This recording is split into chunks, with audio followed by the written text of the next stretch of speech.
जय माँ काली मित्रों, आपका मेरे चैनल माँ काली माँ दुर्गा शक्ति संवाद में स्वागत है। मित्रों, अगर आप मेरे चैनल पर नए हैं तो आप मेरे चैनल को सब्सक्राइब कीजिए, लाइक कीजिए, शेयर कीजिए। साथ ही नोटिफिकेशन बेल को भी प्रेस कीजिए, जिससे आने वाली वीडियोस का नोटिफिकेशन आपको तुरंत मिल जाए। मित्रों, मेरे पास बहुत सारे ऐसे प्रश्न आते हैं जिसमें मेरे सब्सक्राइबर पूछते हैं कि माँ ऐसी कौन सी पूजा की जाए जिससे हमें माँ काली की सवारी प्राप्त हो, और कौन सी ऐसी विशेष पूजा होती है जिसके द्वारा हम माँ काली की सवारी प्राप्त कर सकते हैं या किसी भी आराध्य देवी देवता की सवारी प्राप्त कर सकते हैं। तो मैं आपको पहले ये बताना चाहती हूँ कि कौन से देवता ऐसे होते हैं जिनकी आप सवारी प्राप्त कर सकते हैं। देखिए, एक तो आपके पितृ आपके ऊपर सवारी के रूप में आते हैं, आपके कुल देवता और कुल देवी आपके ऊपर सवारी के रूप में आते हैं। साथ ही जो लोकल देवता होते हैं, जिन्हें ग्राम देवता बोलते हैं, वो आपके शरीर पर आते हैं। साथ ही और अगर हम उच्च देवताओं की बात करते हैं तो उच्च देवताओं में माँ काली, माँ दुर्गा, भोलेनाथ और बालाजी के दूत आपको प्राप्त होते हैं। साथ ही बाबा मोहन राम जी की भी सवारी आती है, सबल सिंह बावरी जी की सवारी आती है, गोगा जहावीर जी की सवारी आती है, और जो ग्राम देवता यानी जो आपके लोकल देवता हैं उनकी भी सवारियां आपके शरीर पर आती हैं। तो ये सवारियां आपके शरीर पर आती हैं और बहुत सारे देवी देवता होते हैं जिनकी सवारियां आती हैं। लेकिन ये प्रश्न बार बार मुझसे किया जाता है कि माँ काली की सवारी हम कैसे प्राप्त करें, क्या विशेष पूजा करें। तो मैं आपको इसका उत्तर देना चाहती हूँ कि माँ की सवारी प्राप्त करने के लिए किसी भी प्रकार की विशेष पूजा की आवश्यकता नहीं होती, क्योंकि जो माँ काली हैं, माँ है, स्त्री रूप है, और स्त्री रूप में उनका जो हृदय होता है वो करुणामय होता है, और अगर कोई भक्त उन्हें पुकारता है तो वो बहुत जल्दी आपसे प्रसन्न होती हैं। बहुत ही प्रचंड शक्ति माँ काली की होती है, और प्रसन्न होने के बाद में बहुत ही जल्दी उनकी ऊर्जा आपके आसपास घूमने लगती है, जिसके कारण आपको उबासी आती है, आपको रोना आता है, आपके शरीर के रोंगटे खड़े होने लगते हैं, आपको कोई कहता है मुझे चक्कर आते हैं और चींटी जैसे रेंगने जैसा आभास आपको होता है।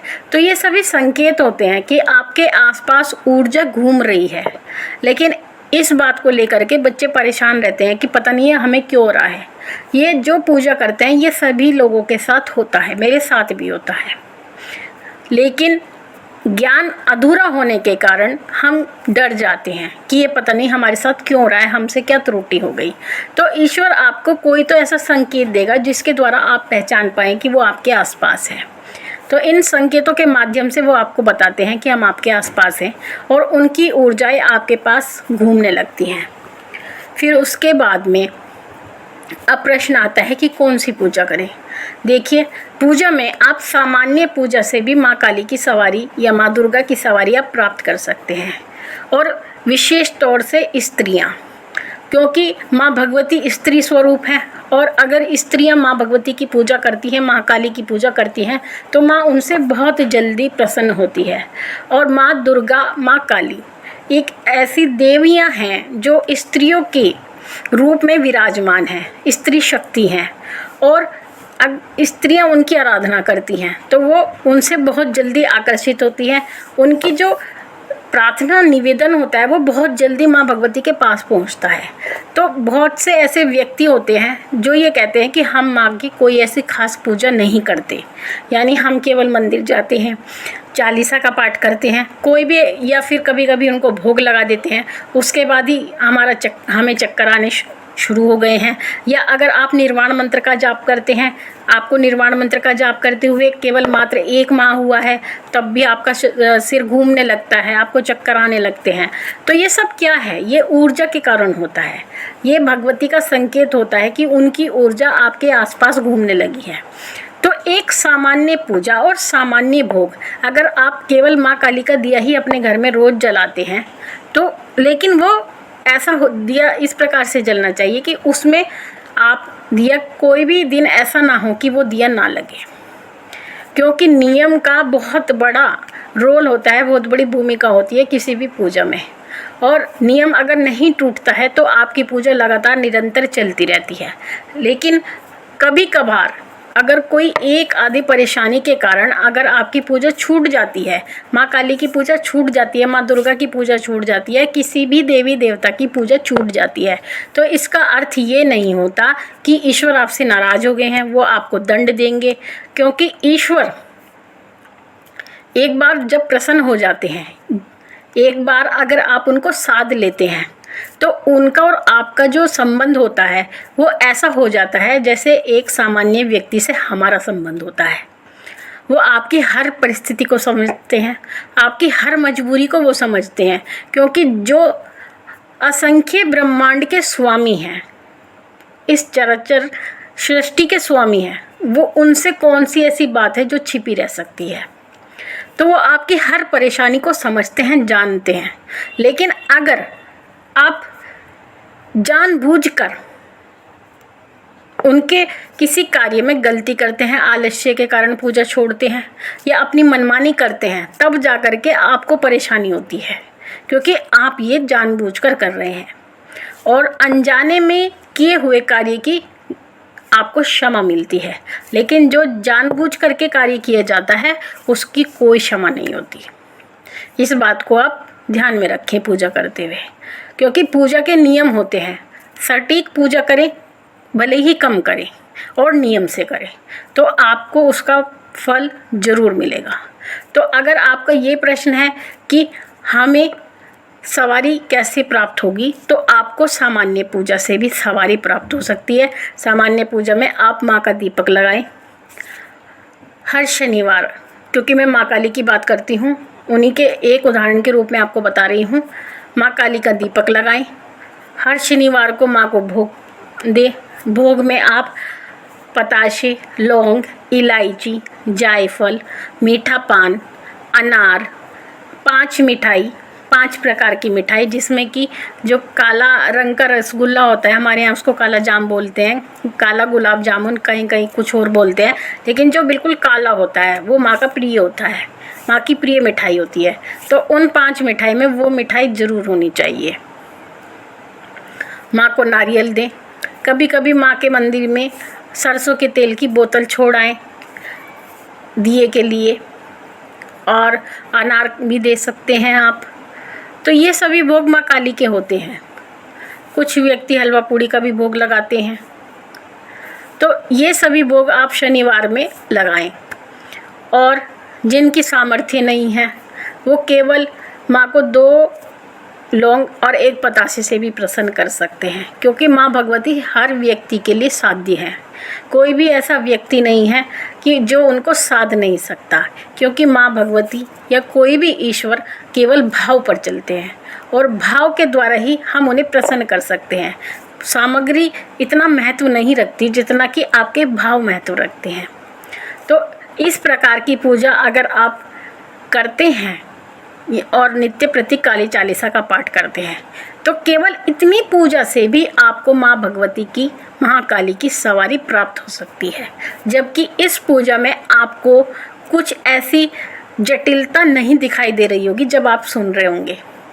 इतनी सामान्य पूजा से भी क्या माँ काली प्रसन्न हो सकती है, ये आपके लिए एक बहुत बड़ा प्रश्न होगा। लेकिन इस प्रश्न का यही उत्तर है कि हाँ, माँ काली इतनी कम पूजा से भी प्रसन्न हो सकती हैं और आपको सवारी के रूप में प्राप्त हो सकती हैं। तो मित्रों, आशा करती हूँ मेरे द्वारा दी गई जानकारी आपको समझ में आई होगी। फिर भी अगर आपकी कोई जिज्ञासा रहती है तो आप कमेंट बॉक्स में मुझसे पूछ सकते हैं। साथ ही आप कोई ऐसा प्रश्न करें जिसका उत्तर देते हुए मुझे भी खुशी हो और आपको सुनते हुए खुशी हो, जिस पर मैंने पहले ही वीडियो अपलोड कर रखी है। आप उसको बार बार मुझसे पूछते रहते हैं, तो मैं केवल उसको लाइक करके छोड़ देती हूँ। आप मेरे चैनल पर जाइए, बहुत सारी वीडियो मैंने अपलोड की है, आपको अपने प्रश्न का उत्तर वहीं पे मिल जाएगा। जो अलग प्रश्न होता है वो मैं ज़रूर लेती हूँ। जो प्रश्न मैं अब ले रही हूँ वो है फेरिहा का। इन्होंने कहा है, क्या अगर माता की सवारी आती है तो बोलती नहीं, फिर भी हमें हफ्ते में 1 बार हाजिरी लेनी चाहिए या नहीं? सवारी आती खुल के है, एकदम खुल के। तो इन्होंने ये कहा है कि हमें हफ्ते में 1 बार हाजिरी लेनी चाहिए या नहीं। देखिए, अगर किसी को सवारी आती है तो उसमें ये ज़रूरी नहीं होता कि आपको हाजिरी लेनी है, क्योंकि हाजिरी लेना कोई एक नियम नहीं है। हाजिरी माँ की इच्छा पर निर्भर करती है। जब माँ भगवती को आना होगा तो वो रोज़ भी आएंगी, नहीं आना होगा तो वो महीनों तक नहीं आएंगी। हाजिरी लेना ना लेना कोई महत्व नहीं रखता। महत्व रखता है आपकी पूजा और सेवा। आप पूजा और सेवा कीजिए, आपका ध्यान पूजा और सेवा में रहना चाहिए, हाजिरी में नहीं रहना चाहिए। हाजिरी लेने से क्या होगा, क्या करोगे आप हाजिरी लेके? अगर कोई प्रश्न नहीं है, किसी प्रकार की कोई दुविधा नहीं है, तो हाजिरी लेने की क्या आवश्यकता है? माँ भगवती तो आपसे वैसे भी वार्तालाप कर सकती हैं। माँ ये तो नहीं कि हाजिरी से ही माँ आपसे वार्तालाप करेंगी, आपसे संपर्क साधेंगी। तो ऐसी ज़रूरी नहीं है कि हाजिरी लेनी ज़रूरी होती है। अगला प्रश्न है आनंद कपूर जी का। इन्होंने कहा है अरदास में जो लौंग और चावल होते हैं उसका क्या करें? अरदास वाले रुपए को मंदिर में दे सकते हैं, लेकिन लौंग और चावल और रुपए जो हम लाल कपड़े में बांधकर अरदास लगाते हैं उसका क्या करें? आनंद जी, लगता है आपने मेरी वीडियो ठीक से नहीं सुनी, क्योंकि जो मैंने लौंग और चावल वाली बात बताई थी वो मैंने एज ए एग्जाम्पल बताई थी, उदाहरण के रूप में आपको, कि आपको जैसे दरबार में अरदास लगवाई जाती हैं, उसमें किसी दरबार में ये प्रचलन होता है कि वो पैसे, लौंग, चावल इत्यादि अपने कपड़े में बंधवा कर रखवा देते हैं तब तक के लिए जब तक कि वो दरबार में उपस्थित नहीं होते। जब वो दरबार में जाते हैं तो वो अरदास ले जा कर के वो उस दरबार में जो माँ भगवती विराजमान होती है उनके चरणों में अर्पित कर देते हैं। लेकिन जो सामान्य व्यक्ति सामान्य रूप से अरदास लगाना चाहते हैं उनको लौंग और चावल की कोई आवश्यकता नहीं, वो केवल पैसे रख कर ही अरदास लगाएं माँ भगवती के चरणों में, या जिस भी देवी देवता को आप मानते हैं उनके चरणों में वो अरदास लगाई जाती है। फिर उसके बाद में जब आपका कार्य बन जाता है, कार्य बनने के बाद में वो पैसे आप जिस देवी देवता के नाम की अरदास होती है उनकी गुल्लक में डाल आएं। ये कार्य आपको करना होता है। तो आप कोई भी अगर वीडियो सुनते हैं तो आप ध्यान से सुने, तभी आपको पूरी बात समझ में आएगी और आपका जो कन्फ्यूज़न है वो दूर हो जाएगा। तो मित्रों, आशा करती हूँ आपको अपने प्रश्नों का भी उत्तर मिला होगा। माँ भगवती से प्रार्थना करती हूँ कि वो आपके भंडारे भरती रहे, आपकी सभी मनोकामनाओं को वो पूर्ण करे।